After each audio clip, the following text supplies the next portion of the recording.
देखो, वाटर के साथ रिएक्शन होता है। जो हमारे मेटल ऑक्साइड्स होते हैं वो वाटर के साथ रिएक्शन करके अल्कलाई बनाते हैं। कुछ सॉल्युबल हाइड्रोक्साइड होते हैं जो अल्कलाई बना लेते हैं, जैसे कि Na2 वाटर के साथ रिएक्शन करेगा, एल्कलाई बना लेगा, NaOH है ना। जो एल्कलाई नहीं बनते हैं वो आपको पता होना चाहिए, वो होते हैं जैसे आपका, एक तो हो गया एल्यूमिनियम हाइड्रोक्साइड, वो मैंने आपको बताया था एल्कलाई नहीं बनता। बाकी जो भी आपके सिलेबस में जितने भी बेस हैं वो सब एल्कलाई बनाते हैं।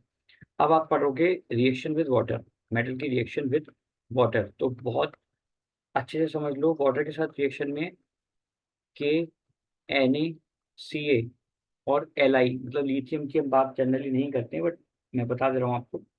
यहाँ पर दो तरीके का वाटर होगा, या तो होगा कोल्ड प्लस हॉट वाटर, ठीक है, कोल्ड प्लस हॉट वाटर, और फिर ऐसे स्टीम, ठीक है, या फिर स्ट्रीम।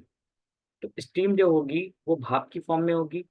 तो यहाँ पर दो कंडीशंस होंगी बेटा, क्या क्या कंडीशन होंगी समझ लो आप लोग। कि अगर मेटल हमारा, मेटल कोई भी मेटल है, वो रिएक्शन कर रहा है वाटर के साथ में, मतलब वाटर वहां पर हॉट या कोल्ड कुछ भी हो, हॉट हो या कोल्ड हो उससे कोई फर्क नहीं है, तो हमारे पास जो बनेगा वो बनेगा metal oxide, metal oxide plus hydrogen, metal oxide plus hydrogen. और अगर इतनी कंडीशन है कि अगर हमारे पास जो वाटर है स्टीम की फॉर्म में है बेटा, ठीक है ना, स्टीम की फॉर्म में, तो उस कंडीशन में मेटल प्लस स्टीम,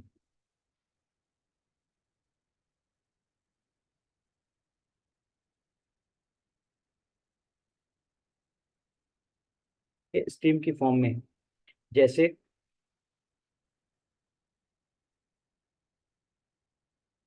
अपोजिट लिख किया मैं, एक मिनट, यहाँ पे बनेगा मेटल हाइड्रोक्साइड बेटा, इसको अपोजिट लिख किया मैं, क्योंकि वो वाटर में डिसॉल्व हो जा रहा है।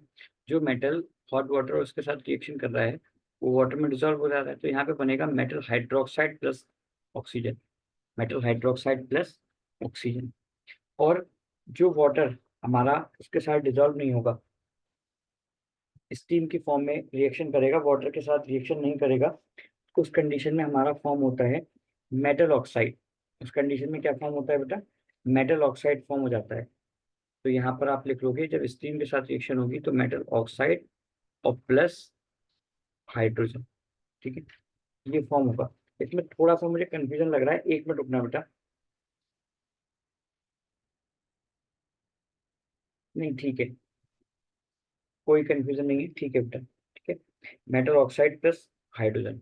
तो ये आपको ध्यान रखना है, स्पेशली जब हॉट और कोल्ड वाटर होगा तो मेटल हाइड्रोक्साइड यानी कि एक तरीके से वाटर में डिसॉल्व हो जा रहा है, तो मेटल हाइड्रोक्साइड बन जाएगा और प्लस हाइड्रोजन। तो जब वो स्टीम होगा उस कंडीशन में metal plus steam, metal oxide plus hydrogen, ये बन जाएंगे दोनों चीज, ठीक है।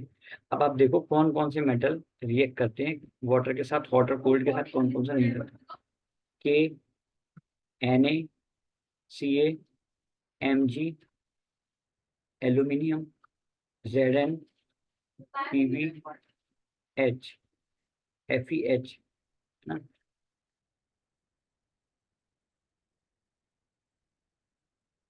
Zn, Fe, Pb और H हाइड्रोजन, Cu, Ag और A है ना, ए तो होते हैं, Hg यहाँ कहीं होता है। उसके बाद जो आपका लिथियम होता है वो इसके कैल्शियम और इसके बीच में होता है, सोडियम के बीच में होता है। उसके बाद अगर मैं बात करूं मैंगनीज की, तो मैग्नीशियम और एल्यूमिनियम के बीच में होता है, एल्यूमिनियम और जिंक के, सॉरी, एल्यूमिनियम और जिंक के बीच में होता है ना, मैग्नीज यहाँ कहीं होता है। तो ये होते हैं आपके मेटल सारे के साथ। अब आप देखोगे सबसे पहले बेटा ऊपर की बात करते हैं, तो यहाँ तक कैल्शियम तक ध्यान सुन लेना, कैल्शियम तक ये चारों मेटल कोल्ड वाटर के साथ ये इतने रिएक्टिव होते हैं कि ठंडे पानी से भी ये क्या कर जाते हैं, रिएक्ट कर जाते हैं, ठंडे पानी से ही रिएक्ट कर लेंगे, कोल्ड वाटर के साथ ही रिएक्शन कर जाएंगे, ठीक है। उसके बाद मैं बात करूं मैग्नीशियम और एल्यूमिनियम की, मैग्नीशियम एल्यूमिनियम हम कह दें, ठीक है ना, या जिंक तक की हम बात करें, यहाँ तक की बात करें, तो ये हॉट वाटर के साथ रिएक्शन करते हैं। किसके साथ रिएक्शन करते हैं? हॉट वाटर के साथ रिएक्शन करते हैं। ठीक है, स्टीम के साथ तो करते करते हैं, हॉट वाटर के साथ करते हैं।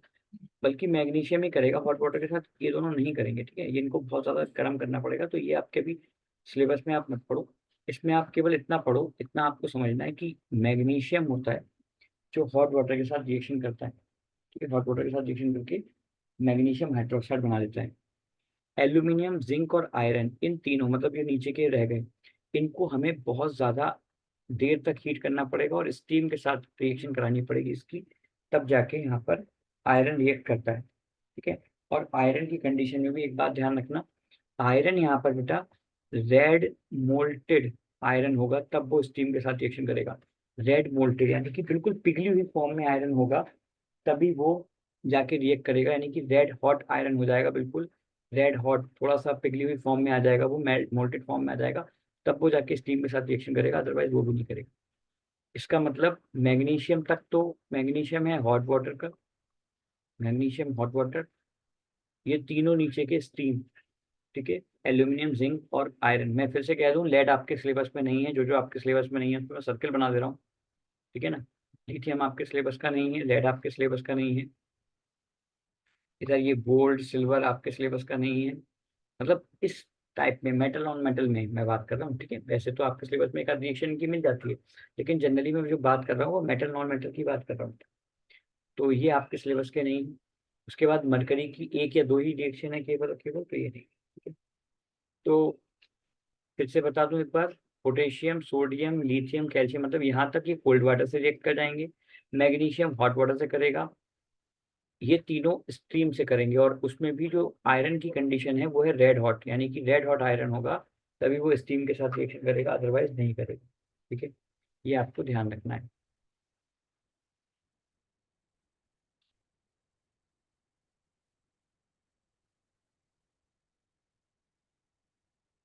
अब आपको ये बात पता है, कोल्ड वाटर और हॉट वाटर के साथ, यानी कि मैग्नीशियम अगर वाटर के साथ रिएक्शन कर रहा है, चाहे वो कोल्ड हो चाहे हॉट हो, ठीक है, तो उस कंडीशन में कोल्ड तो के साथ तो करेगा नहीं, हॉट के साथ करेगा, ये हॉट वाटर होगा। इस कंडीशन में मैंने आपको बताया था, वाटर के साथ करने पर यहाँ पर मैग्नीशियम हाइड्रोक्साइड बनेगा प्लस हाइड्रोजन बनेगी। अगर वहीं हम मैग्नीशियम की रिएक्शन H2O से करा दें, लेकिन H2O उस कंडीशन में किसमें, स्टीम के साथ। देखो हॉट वाटर से कर रहा है तो स्टीम से कर ही लेगा, बात को समझो ना। कोई मेटल है बहुत ज्यादा रिएक्टिव है, ये बहुत ज्यादा रिएक्टिव मेटल है, ये जब कोल्ड वाटर के साथ रिएक्शन कर रहे हैं तो ये हॉट वाटर के साथ तो बहुत तेजी से करेंगे, और स्टीम के साथ तो पूछो ही मत कितनी तेजी से रिएक्शन होगी इनकी, है ना। तो इस कंडीशन में ये तो चार कोल्ड वाटर से ही कर लेते हैं, ये हॉट वाटर और स्टीम से कर लेगा, ये केवल स्टीम से करेंगे, ये कोल्ड वाटर और हॉट वाटर से नहीं करेंगे। ठीक, तो यहाँ पर अगर हम स्टीम की बात करें तो बनेगा magnesium oxide plus hydrogen, hot water की बात करें तो मैग्नीशियम हाइड्रोक्साइड प्लस हाइड्रोजन, है ना। बैलेंस करने के लिए इसको क्या करेंगे हम, 2 2 4, तो यहाँ पे 2 लगा देंगे, बैलेंस हो गई। इसको बैलेंस करने के लिए क्या करेंगे, ये ऑलरेडी बैलेंस है बेटा, ठीक है, इसको बैलेंस करने के लिए हमें कोई ऐसी नीड नहीं, ये ऑलरेडी हमारी बैलेंस है। अब बात करते हैं हम next,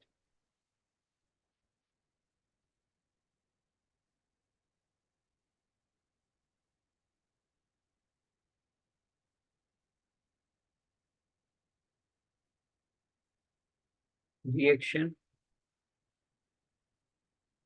of metals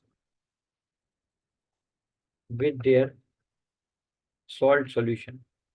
salt solution, देखो वो भी दोनों इंपॉर्टेंट है, वाटर वाली और सॉल्ट सॉल्यूशन के साथ इंपॉर्टेंट है। ठीक है, अच्छा एक चीज और, एक चीज बहुत इंपॉर्टेंट यहाँ पे बता दूं, ये क्वेश्चन आ चुका है। जब मैग्नीशियम हॉट वाटर के साथ रिएक्शन कर रहा है तो कौन सी गैस बन रही है, हाइड्रोजन। जब कैल्शियम कोल्ड वाटर के साथ रिएक्शन कर रहा है तो भी कौन सी गैस बनेगी, हाइड्रोजन। ये आपको कंफर्म है, क्लियर है, अभी मैंने बताया था।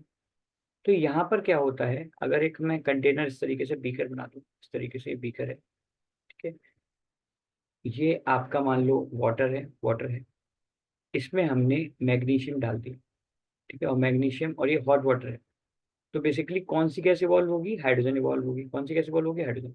हाइड्रोजन क्या करती है, मैग्नीशियम रिबन लाइट वेट होता है, यानी कि हल्का होता है, लाइट वेट होता है, हल्का होता है। तो हाइड्रोजन क्या करेगी, इसके सरफेस पर स्टिक हो जाएगी, चिपक जाएगी, हाइड्रोजन के कुछ बबल्स इसके सरफेस पर स्टिक हो जाएंगे, चिपक जाएंगे, और उस कंडीशन में वो हाइड्रोजन गैस जो इवॉल्व होनी है, वो हाइड्रोजन गैस इसको ऊपर ले आएगी, तो कैल्शियम और मैग्नीशियम ये फ्लोट करने लगेंगे। देखो सोडियम और पोटेशियम तो इतनी तेज रिएक्ट करते हैं कि उस कंडीशन में हम बहुत कुछ ऑब्जर्व नहीं कर सकते, हम कुछ ऑब्जर्वेशन नहीं कर सकते हैं। लेकिन कैल्शियम और मैग्नीशियम जब फ्लोट मतलब कोल्ड कैल्शियम कोल्ड वाटर के साथ और मैग्नीशियम हॉट वाटर के साथ रिएक्ट करेगा। कैल्शियम देखो वैसे पाउडर की फॉर्म में होता है जनरली, लेकिन मैग्नीशियम आपने देखा है रिबन की या वैसे करके फॉर्म में होता है, मेटेलिक फॉर्म में। तो मैग्नीशियम का जब हम रिबन इसमें डिप कराएंगे हॉट वाटर में, तो वहां पर रिएक्शन स्टार्ट हो जाएगी, मैग्नीशियम हाइड्रोक्साइड बनना स्टार्ट हो जाएगा और हाइड्रोजन गैस निकलना स्टार्ट हो जाएगी। हाइड्रोजन गैस के जो बबल्स होंगे वो इस मैग्नीशियम रिबन पर आ जाएंगे और इस मैग्नीशियम रिबन को ऊपर ले आएंगे सरफेस पर, और वो वाटर के सरफेस में फ्लोट करने लगेगा। क्या करने लगेगा? फ्लोट करने लगेगा, तैरने लगेगा मैग्नीशियम का रिबन। ये कंडीशन होगी। तो जब मैग्नीशियम का रिबन फ्लोट करने लगेगा, तैरने लगेगा, तो वहां पर आपसे रीजन पूछा सकता है कि ये फ्लोट क्यों करता है, ये एग्जाम में पूछा गया। तो आप लिखोगे ड्यू टू द, उसमें आप लिखोगे magnesium is lighter, magnesium is lighter metal, magnesium एक लाइटर मेटल है।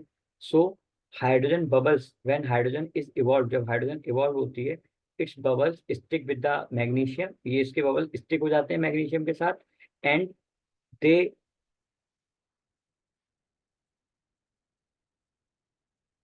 And they hello and they can lift, इसमें लिखोगे आप and they can lift the magnesium, वो मैग्नीशियम को लिफ्ट करते हैं ऊपर की साइड।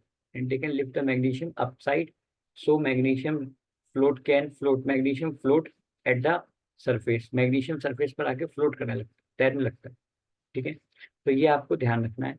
इस तरीके का क्वेश्चन एक बार आ चुका है बोर्ड में। ठीक है, अब आपको, आप लोग पढ़ रहे थे बेटा reaction of metals with salt solution, with their salt solution. Metal के सॉल्ट सॉल्यूशन आप बहुत अच्छे से जानते हो। मान लो मैंने MgO ले लिया, ये भी एक तरीके का सॉल्ट है। मान लो मैंने MgSO4 ले लिया, ये भी एक तरीके का सॉल्ट है। मान लो मैंने CuSO4 ले लिया, ये भी एक तरीके का सॉल्ट है। मान लो मैंने NaCl ले लिया, ये भी एक तरीके का सॉल्ट है। मैंने Na2SO4 ले लिया, ये भी एक तरीके का सॉल्ट है। मैंने NaNO3 ले लिया, ये भी एक तरीके का सॉल्ट है। तो ये सारे के सारे सॉल्ट होते हैं, जो भले ही बना है मैग्नीशियम ऑक्साइड है सॉल्ट, लेकिन है ये सॉल्ट क्योंकि ये कैटायन एक एनायन से मिल गया, तो हमारा ये आयनिक कंपाउंड हो गया है ना।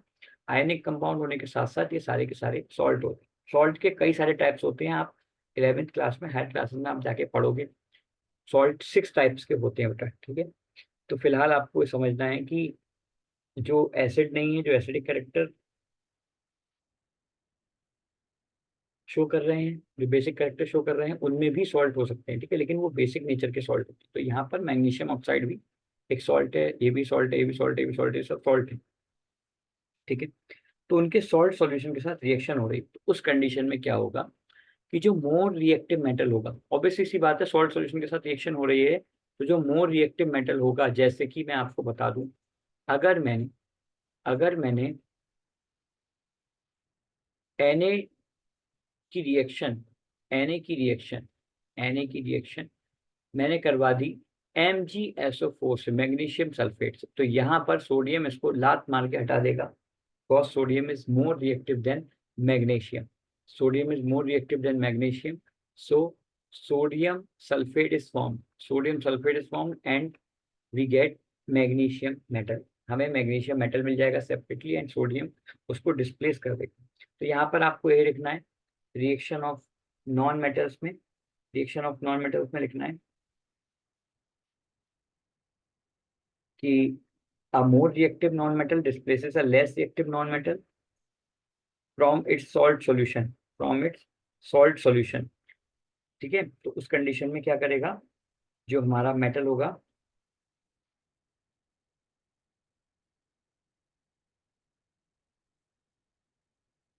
एक मिनट रुकना बेटा।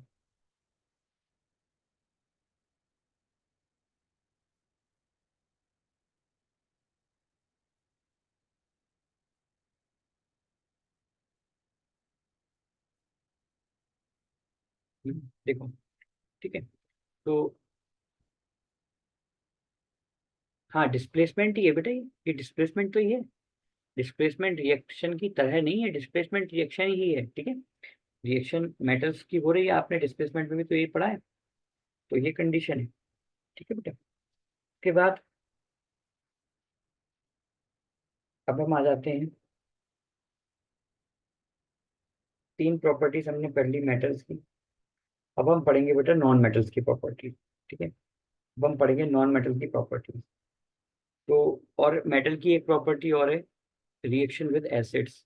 ठीक है, मेटल की एक प्रॉपर्टी और है बेटा, रिएक्शन विद एसिड्स, वो आप लोगों ने पढ़ रखी है। रिएक्शन विद एसिड्स,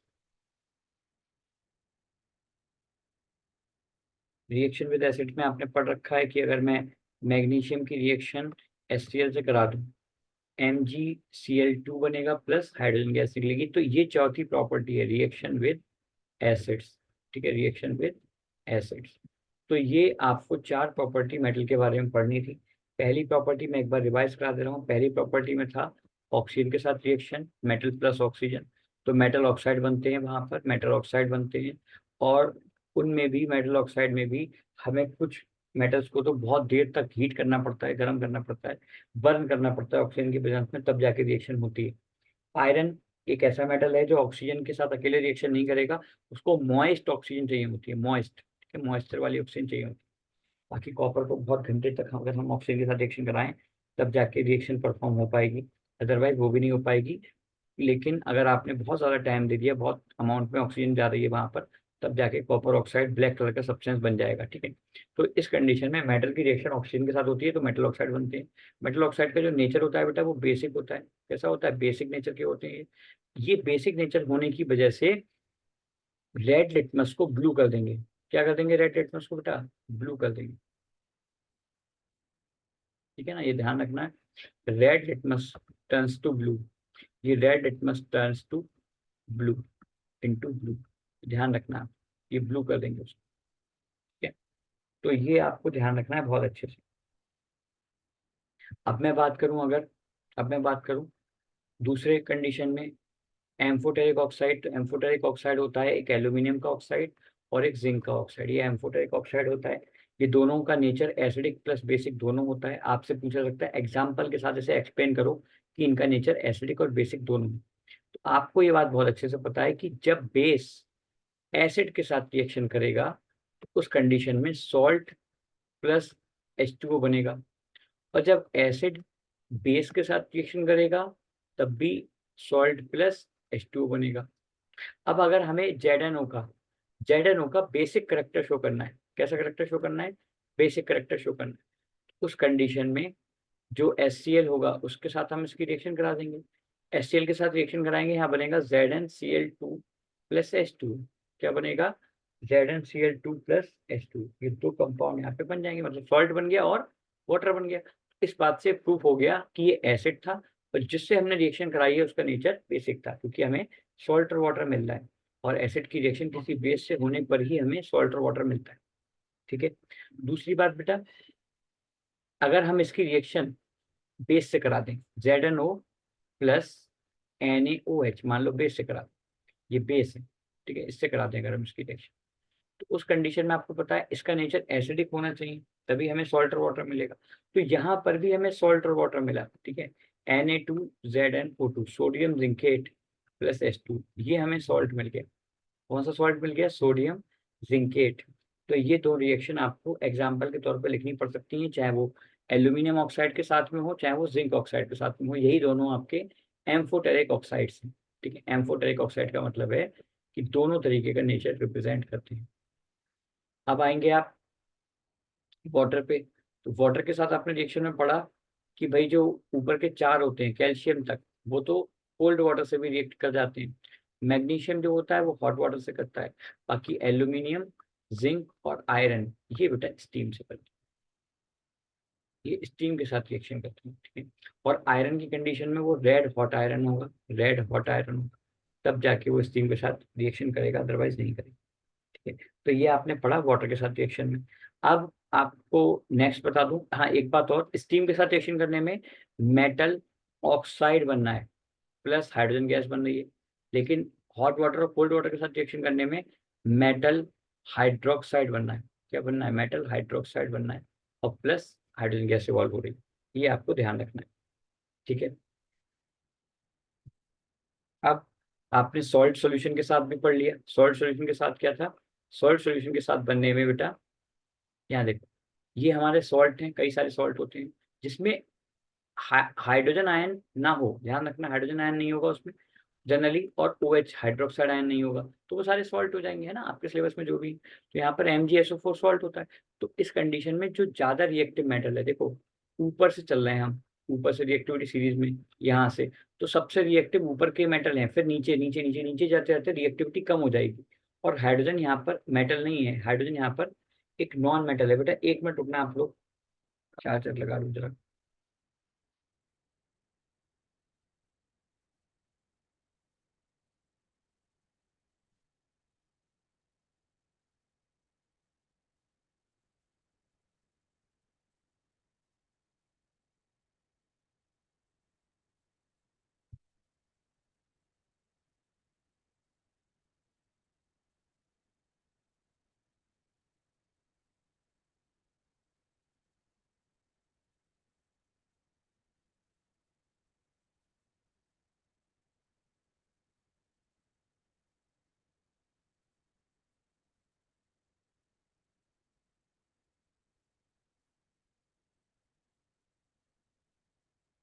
हाइड्रोजन यहाँ पर बेटा हमारा नॉन मेटल है, ठीक है।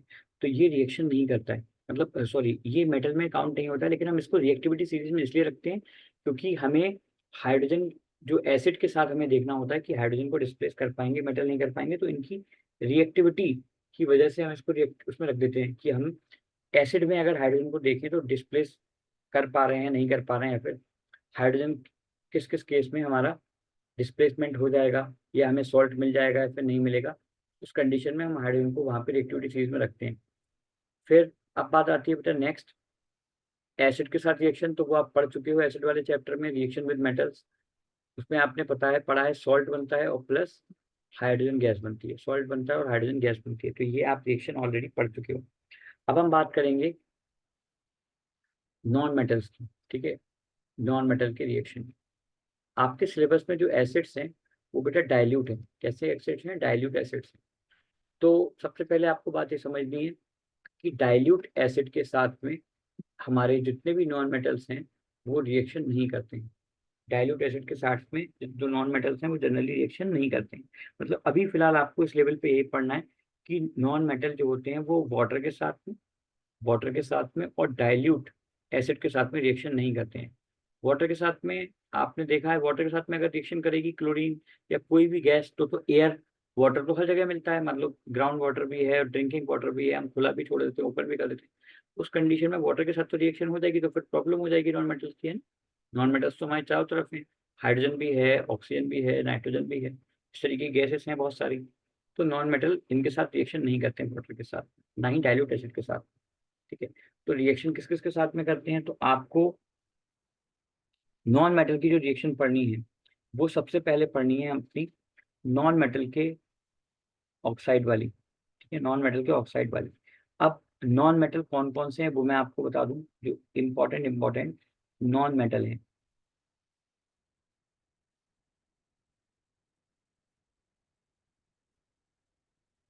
जो आपके सिलेबस में काम में आएंगे, ठीक है।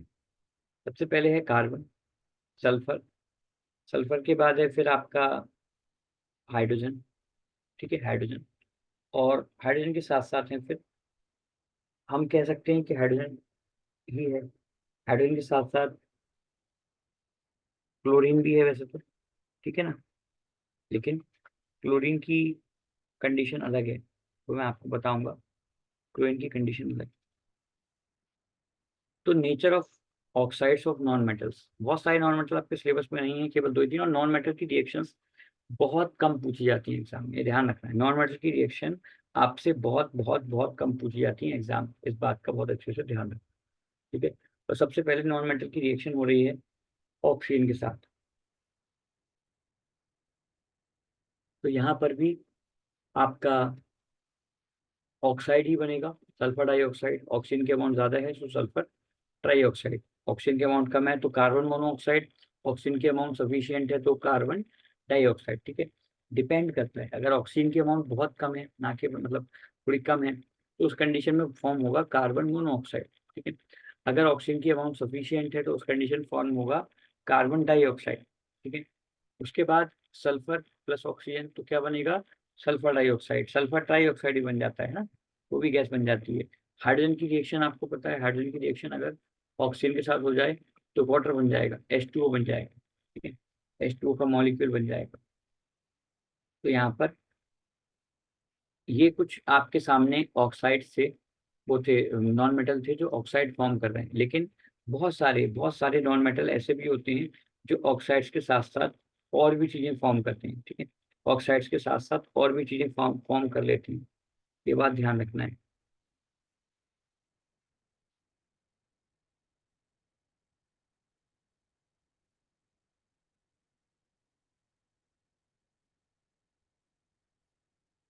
अब नेचर कैसा होता है, तो नेचर आपको पता है, ऑक्साइड्स का नेचर होता है एसिडिक। ऑक्साइड्स का नेचर कैसा होता है नॉन मेटल के, एसिडिक। मेटेलिक ऑक्साइड आपको पता है बेसिक नेचर के थे। नॉन मेटल के ऑक्साइड्स होते हैं are, non metals oxides are basic in nature, sorry, acidic in nature, ठीक है, acidic in nature.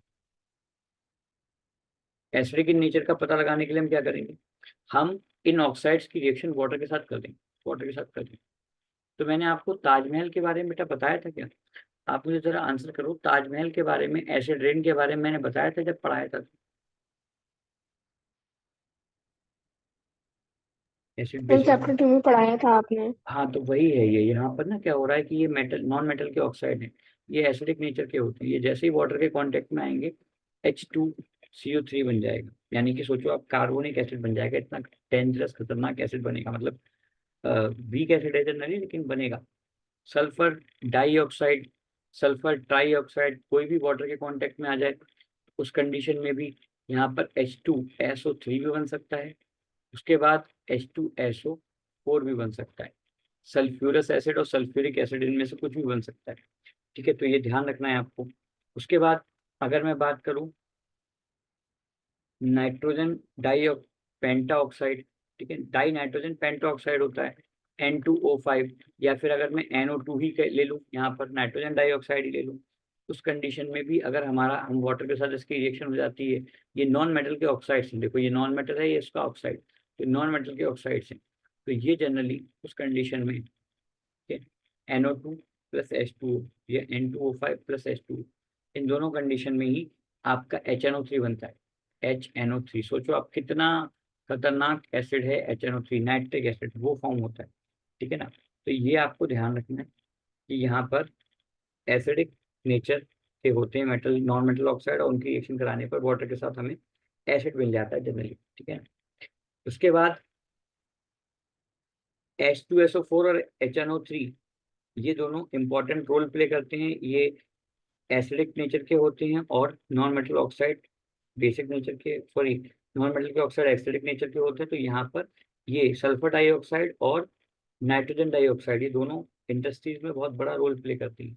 Sulphur dioxide को हम वाटर के कांटेक्ट में ले आएंगे, वैसे ही हमारा H2SO4 बन जाएगा, और हम अगर नाइट्रोजन डाइऑक्साइड को वाटर के कांटेक्ट में ले आए तब भी हमारा वो बन जाएगा नाइट्रिक एसिड, तो वहाँ पे दोनों ही एसिड हमारे किसी न किसी काम में ही आ जाएंगे।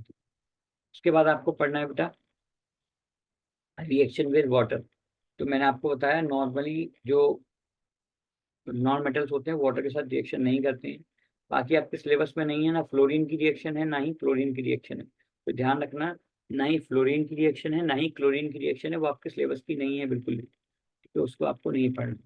रिएक्शन विद एसिड्स, तो रिएक्शन जब एसिड के साथ हो रहा है, अब आप मुझे खुद बताओ, ये जो आपके वो हैं नॉन मेटल्स, मैंने भी आपको बताया था कि नॉन मेटल्स एसिड के साथ भी रिएक्शन नहीं करते हैं, ठीक है, तो आपको ध्यान रखना है डाइल्यूट एसिड और नॉन मेटल्स, डाइल्यूट एसिड और क्या कहते हैं, यही मैंने बोला था, डाइल्यूट एसिड और प्लस साथ के साथ ही वाटर, इन दोनों के साथ में रिएक्शन नहीं होगी नॉन मेटल्स की।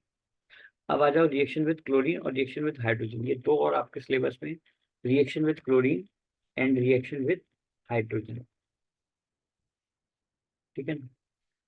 तो जो क्लोरीन के साथ रिएक्शन होती है उसमें क्लोराइड्स बनते हैं, क्या बनते हैं बेटा, क्लोराइड्स, जैसे हाइड्रोजन प्लस Cl2, HCl बन जाएगा, क्या बन जाएगा, 2HCl, ठीक है। उसके बाद अगर मैं बात करूं P4 + 6Cl2, तो यहाँ पे क्लोरीन के 6 एटम, क्लोरीन के 6 मॉलिक्यूल हैं, यहाँ पे बनेगा 4PCl3, ठीक है, 4PCl3 फॉस्फोरस ट्राईक्लोराइड, ठीक है। तो फॉस्फोरस पेंटाक्लोराइड इस तरीके से बन जाते हैं क्लोरीन के साथ जब रिएक्शन करते हैं। तो H2 की रिएक्शन हो गई तो ये बन गया। Ca की हो जाएगी, सॉरी Ca कह रहा हूँ, नॉन मेटल में और किसकी होगी रिएक्शन? तो नॉन मेटल में जनरली हाइड्रोजन की रिएक्शन, फॉस्फोरस की रिएक्शन होती है, ठीक है, ध्यान रखना है। अच्छा हाँ, कार्बन की रिएक्शन और हो जाएगी। कार्बन की रिएक्शन हो जाएगी तो CCl4 बनेगा, CCl4 कार्बन टेट्राक्लोराइड, ये बन जाता है। उसके बाद हाइड्रोजन के साथ रिएक्शन, हाइड्रोजन के साथ रिएक्शन हो रही है अगर नॉन मेटल्स की, reaction with hydrogen, reaction with H2, hydrogen के साथ रिएक्शन लास्ट है, ठीक है। हाइड्रोजन के साथ रिएक्शन मेटल्स की नहीं थी, नॉन मेटल्स की। तो यहाँ पर फॉर्म होते हैं हाइड्राइड्स। क्या फॉर्म होते हैं? हाइड्राइड्स। हाइड्राइड्स का मतलब क्या है बेटा?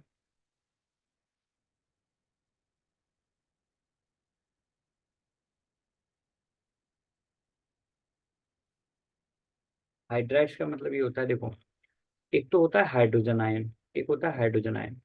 इस कंडीशन में हाइड्रोजन क्या करता है, अपने इलेक्ट्रॉन को डोनेट कर देता है। एक होता है हाइड्राइड आयन, इस कंडीशन में इलेक्ट्रॉन डोनेट नहीं करता है, शेयरिंग करता है, ठीक है। तो यहाँ ध्यान रखना है, इसके पास इलेक्ट्रॉन आ जाता है, मतलब वो शेयरिंग का आता है इसके पास, ठीक है। तो ध्यान रखना, हाइड्राइड आयन बनता है, इलेक्ट्रॉन डोनेट करेगा, इलेक्ट्रॉन रिसीव भी कर सकता है। तो वो रिसीविंग के लिए उसके तरीके से शेयरिंग होगी वहां पर। तो हाइड्राइड कोवेलेंट होते हैं नेचर में, कोवेलेंट फॉर्म होते हैं क्योंकि यहाँ पे इलेक्ट्रॉन की शेयरिंग हो रही होती है, ठीक है। तो इलेक्ट्रॉन की शेयरिंग हो रही होती है। आपको देखना है, जैसे मैंने अगर इसकी रिएक्शन करा दी हाइड्रोजन की ऑक्सीजन के साथ, तो आपका बनेगा वाटर। क्या बन जाएगा बेटा? वाटर। तो ये हाइड्राइड एक तरीके से, हाइड्राइड मतलब वाटर बनना है, फॉर्म हो रहा है। उसके बाद अगर मैं चलो इसके साथ रिएक्शन करा दूं H2 की प्लस सल्फर के साथ, तो यहाँ पे बनेगा हाइड्रोजन सल्फाइड। क्या बनेगा? हाइड्रोजन सल्फाइड बनेगा। तो नॉन मेटल जनरली जो रिएक्ट करते हैं हाइड्रोजन के साथ वो हाइड्राइड बनाते हैं, और ये एक तरीके का हाइड्राइड है, ये भी एक तरीके का हाइड्राइड है। हाइड्राइड एक ऐसे कंपाउंड होते हैं जो कोवेलेंट होते हैं नेचर में और हाइड्रोजन से बने हुए होते हैं, ठीक है। तो ये हाइड्रोजन से और हाइड्रोजन से और हाइड्रोजन से बने हुए हैं, इनके साथ नॉन मेटल जब मिक्स हो जाते हैं तब ये कंपाउंड बनते हैं, ठीक है ना। तो ध्यान रखना।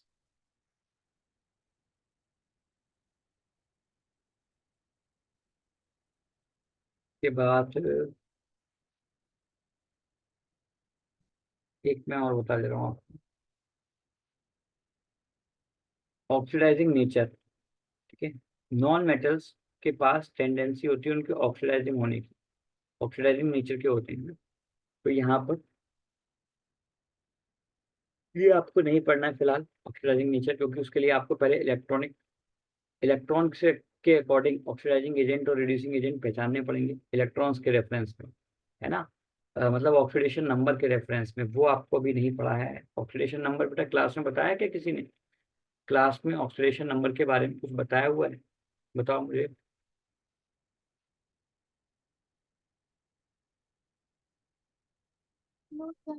No sir.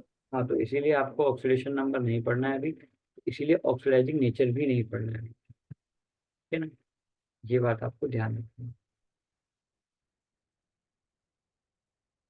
अच्छा एक चीज और देख लो, कुछ मेटल हाइड्रोजन के साथ रिएक्शन करते हैं तो वो भी हाइड्राइड बनाते हैं। जैसे Ca ने हाइड्रोजन के साथ रिएक्शन करी तो यहाँ बनता है CaH2, कैल्शियम हाइड्राइड। सोडियम ने हाइड्रोजन के साथ रिएक्शन करी तो यहाँ पे बनता है NaH2, पोटेशियम हाइड्रोक्स हाइड्राइड, ठीक है। तो ध्यान रखना है, कुछ मेटल हाइड्रोजन के साथ रिएक्शन करने के बाद हाइड्राइड फॉर्म करते हैं,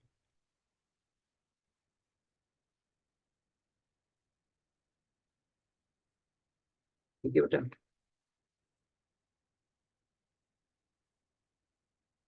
अब आते हैं हम इस बात पे कि मेटल प्लस नॉन मेटल कैसे रिएक्ट करते हैं, मेटल प्लस नॉन मेटल कैसे रिएक्ट करते हैं, तो ये मैं आपको कल समझाऊंगा।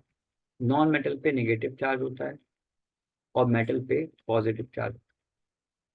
तो ये एक दूसरे को इलेक्ट्रॉन ट्रांसफर कर देते हैं, इलेक्ट्रॉन ट्रांसफर करने के बाद ये इसको इलेक्ट्रॉन दे देता है, ये इससे गेन कर लेता है, तब इनके बीच में आयनिक कंपाउंड बन जाते हैं। और वही आयनिक कंपाउंड की आपको फॉर्मेशन पढ़नी है, उनका डॉट स्ट्रक्चर पढ़ना है, आयंस पढ़ने हैं। ये सब इस चैप्टर में आपको दोबारा से पढ़ना है, ठीक है। तो ये तो लिंक एक्सपायर होने वाला है बेटा। अब मैं कल आपको आयंस करवा के इसका पहला पार्ट, मतलब इस चैप्टर का पहला पार्ट हमारा तब जाके कंप्लीट होगा जब हम आयनिक कंपाउंड और स्ट्रक्चर समझ लेंगे। तो वो स्ट्रक्चर समझना बहुत जरूरी है, तो इसीलिए ध्यान रखना कल मैं आपको वो स्ट्रक्चर, डॉट स्ट्रक्चर और इनका बनने का फॉर्मेशन भी कैसे बनते हैं ये बताऊँ। ठीक है बेटा।